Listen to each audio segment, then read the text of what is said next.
Assalamualaikum warahmatullahi wabarakatuh. Alhamdulillah, innal hamdalillah nahmaduhu wa nasta'inuhu wa nastaghfiruh wa na'udzu billahi min syururi anfusina wa min sayyiati a'malina. May yahdihillahu fala mudhillalah wa may yudlilhu fala hadiyalah. Asyhadu an la ilaha illallah wahdahu la syarikalah wa asyhadu anna Muhammadan abduhu wa rasuluh alladzi la nabiyya ba'dah.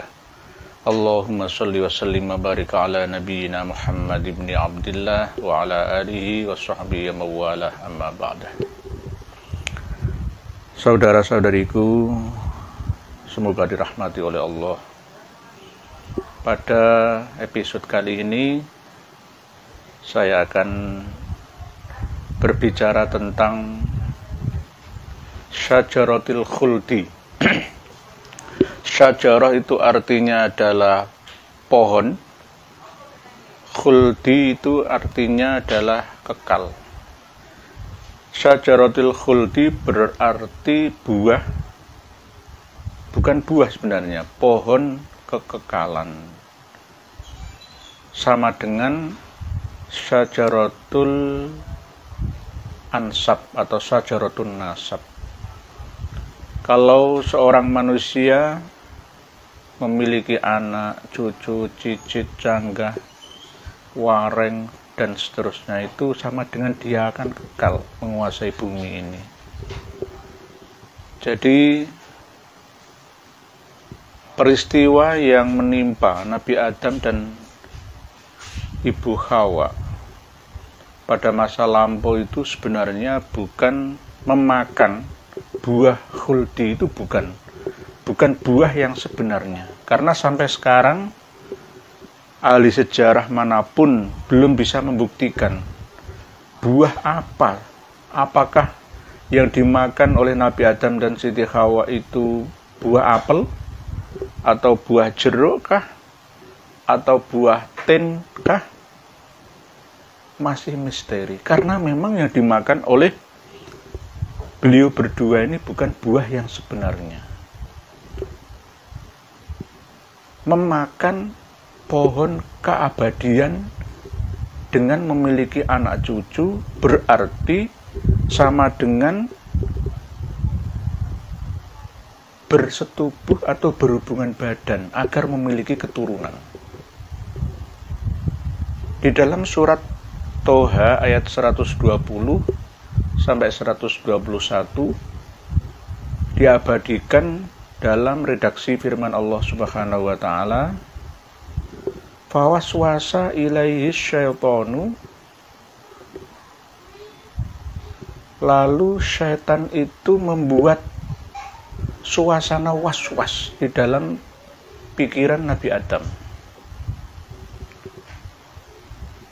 Wa qala ya Adamu hal adulluka ala syajaratil khuldi wa mulkil la yabla. Hei Adam, apakah kamu mau aku beritahu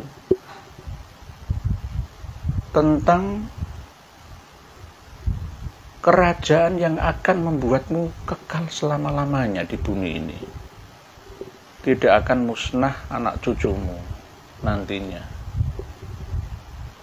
Dengan rayuan yang masif ya. Ini bukan dari iblis loh ya, dari setan loh ya. Ini beda-beda loh ya. Jadi antara iblis dengan setan ini kadang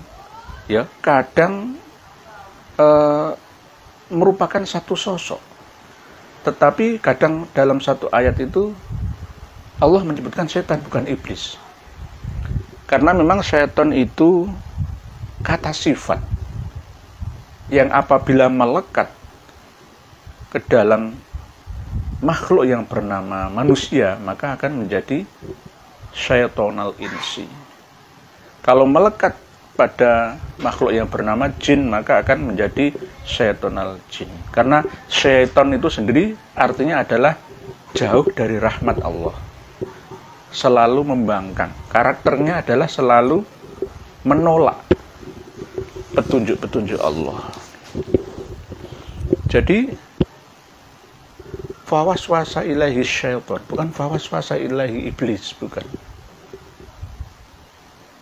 Karena memang sebelum Nabi Adam, bumi ini sudah penuh dengan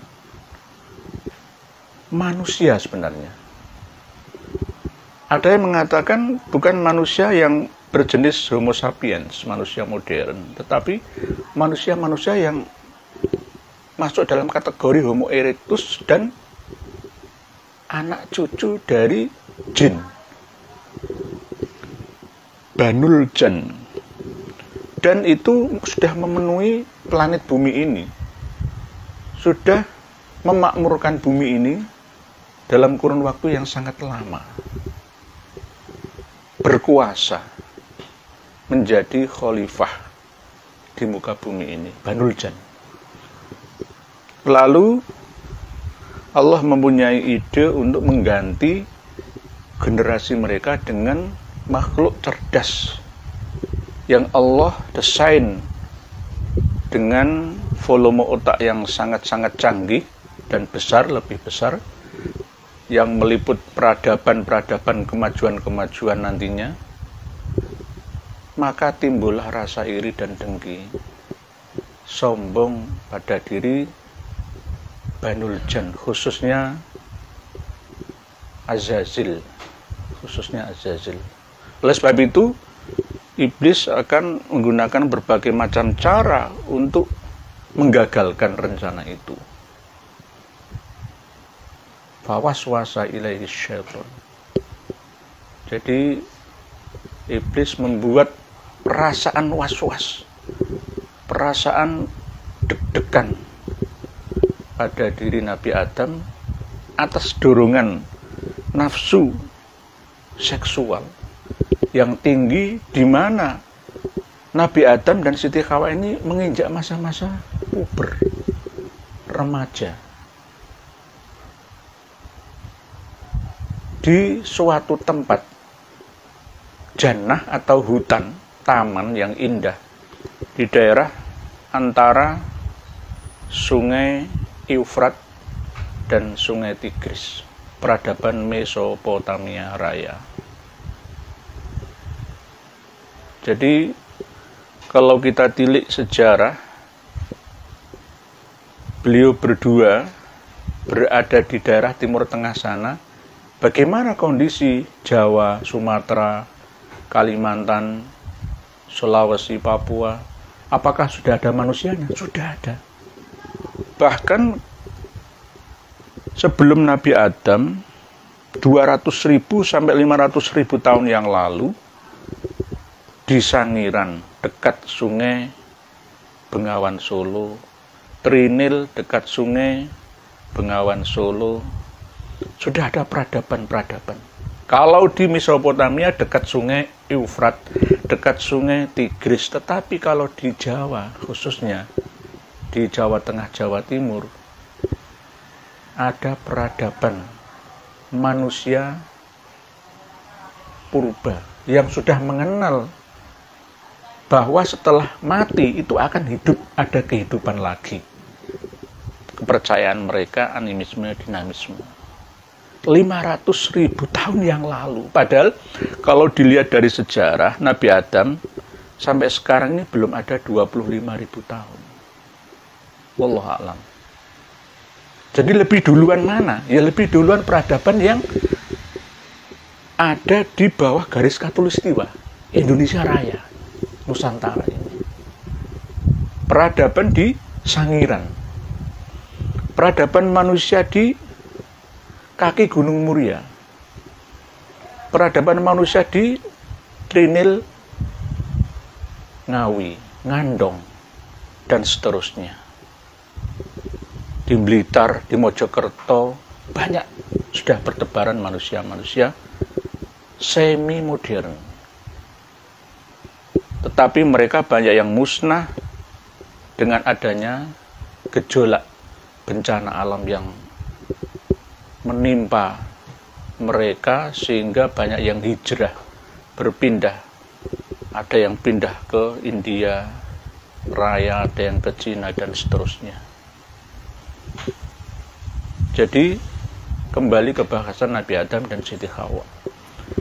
godaan yang paling mematikan dalam sejarah manusia modern sejak dulu sampai nanti itu adalah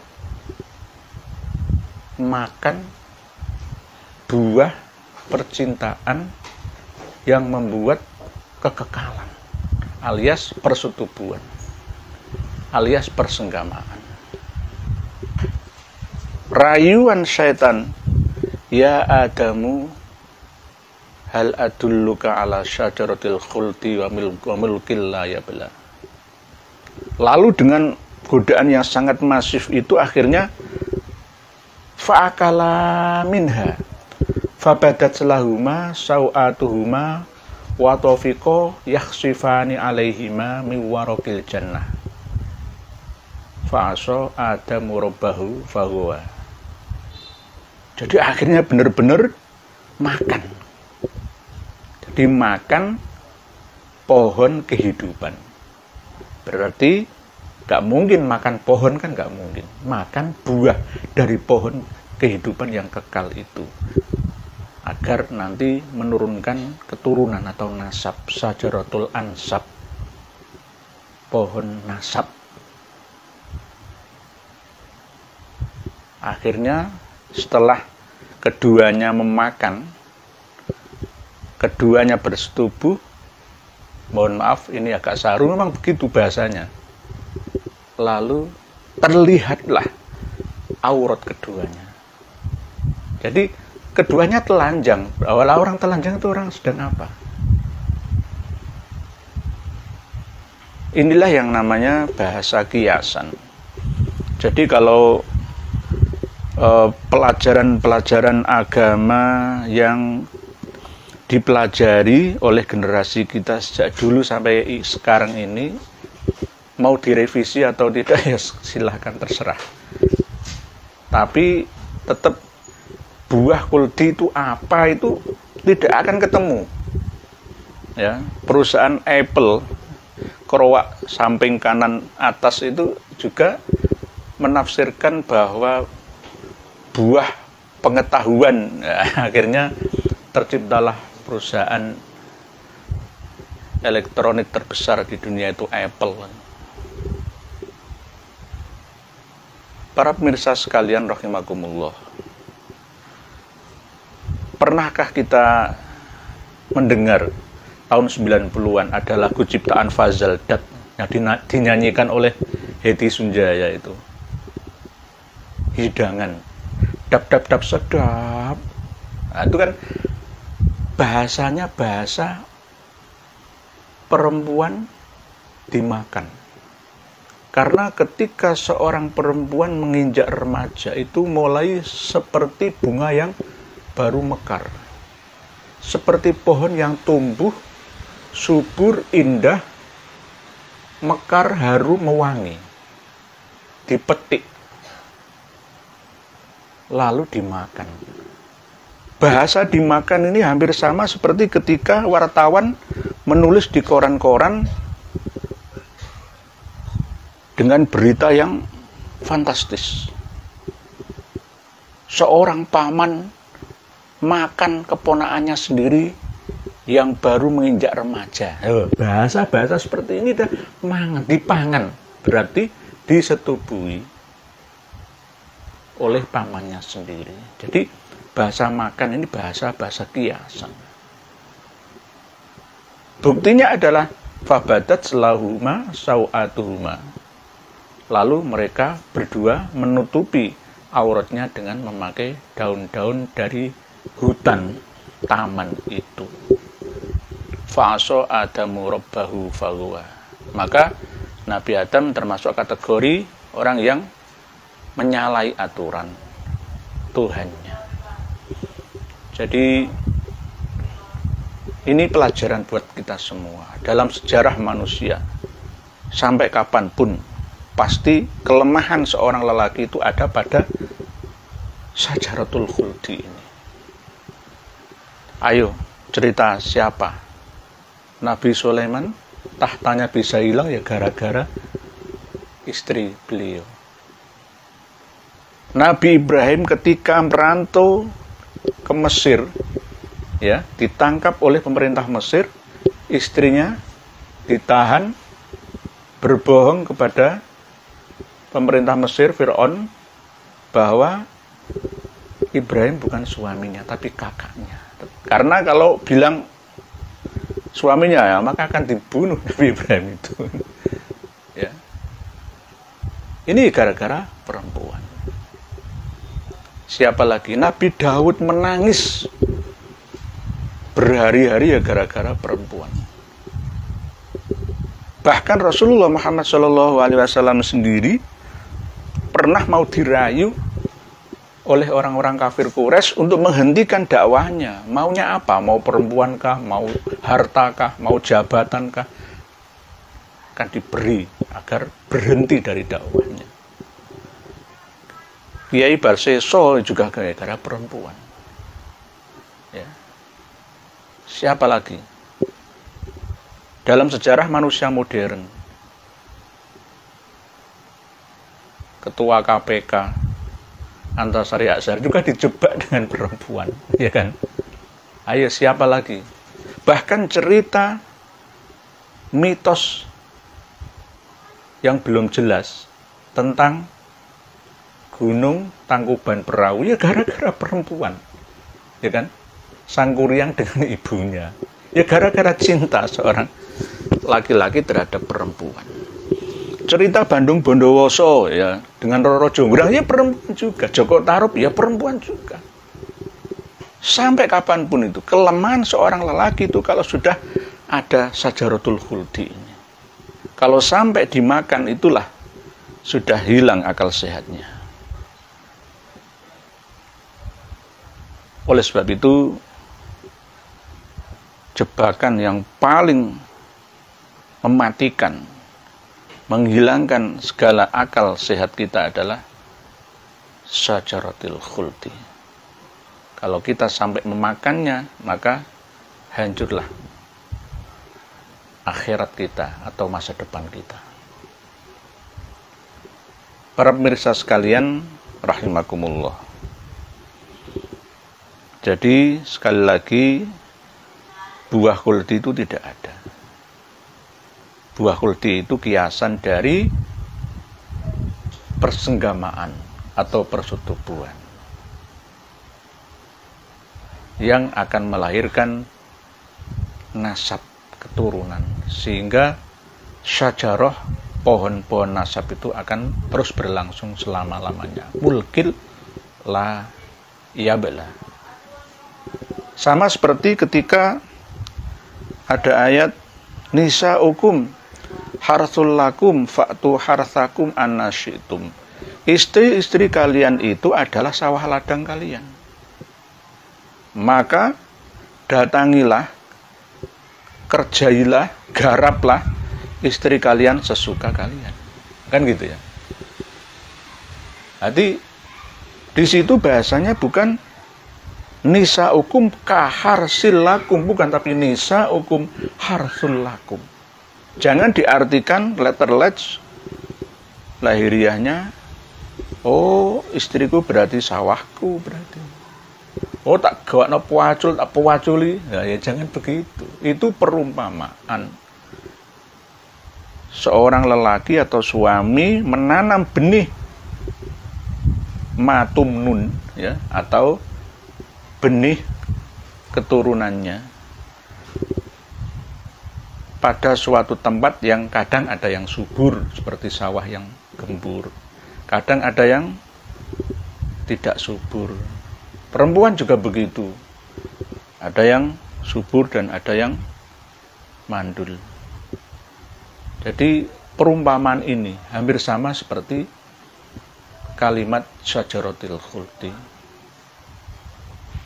Sama dengan juga hunna libasul lakum wa antum libasul lahun. Istri kalian itu adalah pakaian bagi kalian, dan kalian juga pakaian bagi istri-istri kalian. Nah, ini fungsi pakaian itu apa? Nah, apakah pakaian secara lahiriah, baju, gamis, jubah itu? Ya enggak. esensi, fungsi dari pakaian itu apa. Saling membutuhkan dan menutupi celah kekurangan masing-masing. Jadi nisaukum harsul lakum fa'tu harsakum annasyitum. Bahkan diabadikan sejarah Nabi Adam dan Siti Hawa memakan buah dari pohon kekekalan itu dengan lagu-laguan, nyanyi-nyanyian. Sampai sekarang 90% isi dari lagu-lagu yang ada, baik itu rock kah, dangdut, pop, keroncong, campur sari kah, isinya pasti percintaan. Isinya pasti tidak jauh dari cinta dan kasih sayang antara laki-laki dan perempuan. Dan ini yang terbukti selamanya. Dan apabila ada lagu yang menyentuh itu, pasti menarik itu. Pasti lebih menarik daripada isi lagu selain Syajaratul Khuldi. Coba sampai lihat semua lagu-lagu, pasti percintaan. Bungaku dahlia, kumbang-kumbang. Nah, ya kan? Semuanya isinya adalah percintaan dan percintaan. Dan itu lebih bisa menyentuh setiap kalbu manusia. Karena memang alami itu sifatnya. Faktor keturunan nenek moyang kita juga seperti itu. Apakah itu dilarang? Asalkan dengan jalan yang halal. Nggak ada larangan. Nggak ada larangan. Memang manusia bagaimanapun tidak akan luput dari tuang normal. Ya, normal. Para hadirin dan hadirat sekalian, oleh sebab itu kembali ke bahasan Syajaratul Khuldi. Bahasa kitab Taurat Perjanjian Lama, kitab Kejadian, itu juga begitu. Bahasanya ya bahasa-bahasa basa kiasan. Al-Quran juga karena termasuk serumpun agama Abrahamik, ya kan? Agama Samawi, Abrahamik, Yahudi, Nasrani, Islam. Maka bahasanya pun tidak jauh beda.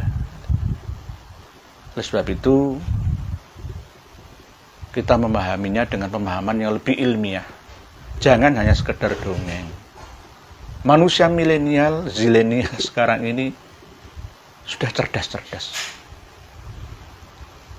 Jadi kalau didongengi hal yang tidak masuk akal, itu mereka akan terus mencari dan tidak akan pernah puas. Apakah hanya misteri? Apakah hanya sekedar mitos? Masa agama nggak masuk akal? Padahal semua ajaran agama itu masuk akal. Bukan diakali, bukan. Tapi memang masuk akal, logis. Jangan sampai anak cucu kita ini nanti masih menanggung PR. Ya. Oleh sebab itu, guru-guru agama mulai dari dasar sampai tingkat tinggi harusnya mulai membenahi diri untuk memperbarui informasi tentang Syajaratul Khuldi ini dengan penyampaian yang santun, ya, dengan penyampaian yang tidak membuat gaduh di masyarakat. Karena memang mengubah atau mengupdate sesuatu yang sudah diyakini lama, mengubah paradigma pemikiran baru, mengubah imajinasi ke arah yang lebih maju itu memang berat dan sulit. Perlu proses, perlu waktu yang tidak cepat, alias butuh waktu yang sangat lama. Oleh sebab itu, semoga dengan penyampaian saya ini dapat menjadi sarana, proses untuk selalu update aplikasi informasi terbaru dalam pemahaman kita tentang syajaratul khuldi. Wallahu a'lam bishawab. Wassalamualaikum warahmatullahi wabarakatuh.